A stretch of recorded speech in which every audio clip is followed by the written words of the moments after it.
justamente naquele ponto, perto do Mar Morto. É uma inundação. E aqui, sim, vocês podem ver como é que o povo vai atravessar. Quando chegar na calha do rio, vai estar bem mais profundo.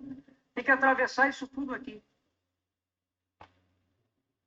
Então, aqui nós vemos como é que era a situação nesse momento aqui, né? O povo já tinha cruzado o Mar Vermelho.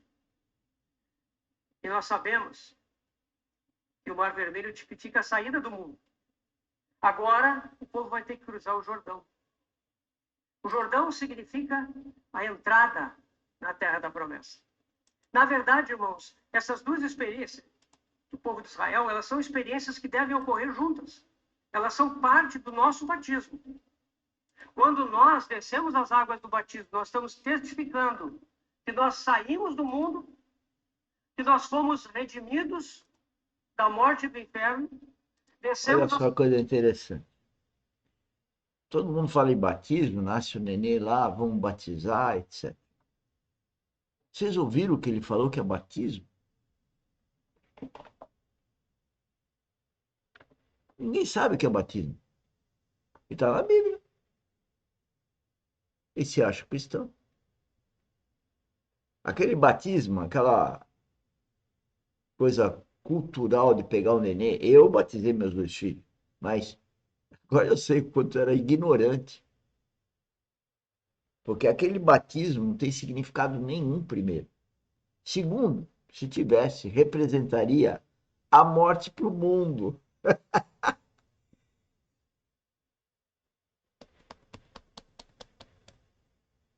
Batismo é a morte para o mundo. Como você batismo significa o novo nascimento, a morte para o mundo, para ver a ressurreição espiritual. Vai ser uma revelação. As pessoas não vão acreditar, porque as pessoas, no melhor de falar de Deus, são religiosas. Mas aí está o preletor falando, não, tem vários que a gente tem no nosso canal no YouTube. Engenheiro Mauro Lozano Conze. Ai, ai. Sepultura e ressuscitamos para viver em Canaã. Eu vou voltar aqui. O significado do batismo. Eu vou voltar, porque para vocês está gravado aqui. Quando nós descemos as águas do batismo, nós estamos testificando que nós saímos do mundo, que nós fomos redimidos da morte e do inferno, descemos à sepultura e ressuscitamos para viver em Canaã. Esse é o significado do batismo. O que significa o Jordão? O Jordão significa a morte. As torrentes da morte, que desejam impedir que nós entremos em Canaã. Então, é muito importante que nós tenhamos clareza quanto a esses fundamentos da nossa fé. Nós estamos no limiar da terra. Nós estamos para entrar em Canaã. Como nós podemos vencer o Jordão? Nós vemos que as águas foram obstaculizadas muito adiante. Tem umas ilustrações que falam do Mar Vermelho como uma parede dos dois lados, né? E isso tem fundamento, né? Porque o Salmo 78 nos diz que o mar foi aberto e ficou como dique ao redor do povo, né? Então, lá realmente houve uma experiência das águas que foram abertas e que ficaram sustentadas. Aqui no Jordão, não houve isso. O que aconteceu? Os sacerdotes chegaram perto da água, molharam os pés, e a água foi impedida lá adiante, quilômetros adiante. Eles não viram nada. Simplesmente a água do Jordão foi impedida, perto da cidade de Adão, como diz o texto, e a água foi minguando, até que não havia mais água alguma. Desapareceu completamente. Então o povo cruzou. A arca foi até o meio do rio e o povo atravessou. O que significa isso? Romanos 6, versículos de 3 a 6, nos diz: ou porventura ignorais que todos nós que fomos batizados em Cristo Jesus, fomos batizados na sua morte? Fomos, pois, sepultados com ele na morte pelo batismo, para que, como Cristo foi ressuscitado dentre os mortos pela glória do Pai, assim também andemos nós em novidade de vida.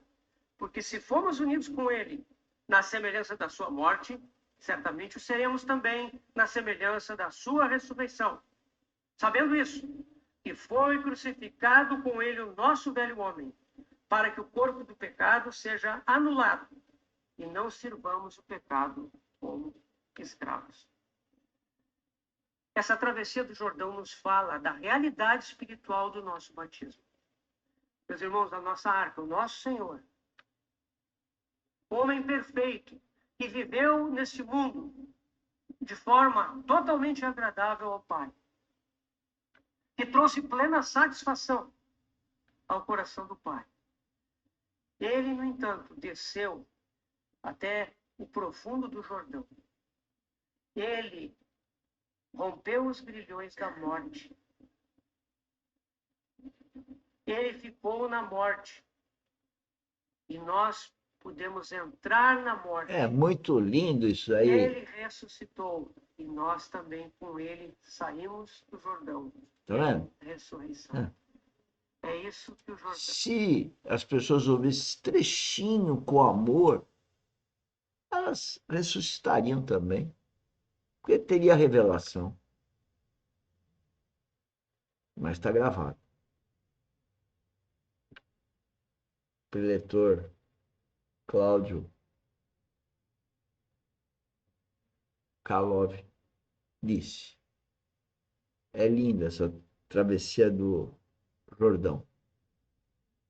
Como que o Jordão funciona em termos das águas, da geleira, e o significado da história de atravessar o Jordão, quando as águas estão transbordando, e o sentido espiritual de tudo isso, que era já um prenúncio da cruz. Vai continuar a história. Escute. Então, nos fala da nossa identidade com o Senhor na sua morte e ressurreição. Essa é a travessia do Jordão. Aquela geração... Identidade com a morte de Cristo e ressurreição. Em Canaã, nessa história que é para trás, antes, muito antes de Cristo, já estava anunciando o que seria a cruz. E hoje, qualquer um pode morrer nessa cruz e ressuscitar. É só crer em Deus. Crer em Jesus Cristo. Isso não é religião, isso é vida espiritual. Então, os irmãos têm que lembrar, aquela geração, ela não havia passado pelo Mar Vermelho. Vocês sabem que a geração dos israelitas, os guerreiros, mais de 20 anos, todos eles morreram no deserto. Todos eles morreram e não entraram. Então, a grande maioria daqueles que ali estavam cruzando as águas do batismo pela primeira vez. E por isso essa travessia é muito importante. Ela nos fala da realidade do nosso batismo. Meus irmãos, nós não somente fomos beneficiados na morte expiatória do Senhor por nós na cruz. Sim, o Senhor foi por nós até aquela cruz. Ele fez algo por nós. Havia um espírito de dívida que era contra nós. E o Senhor o quitou completamente na cruz. Os nossos pecados foram perdoados. Nós recebemos a vida eterna. Não entramos em juízo, passamos da morte para a vida. Glória a Deus por isso. Isso ele fez por nós. Mas tem uma coisa que ele fez em nós também. Isso é outro aspecto. Outro aspecto. que ele nos carregou consigo, junto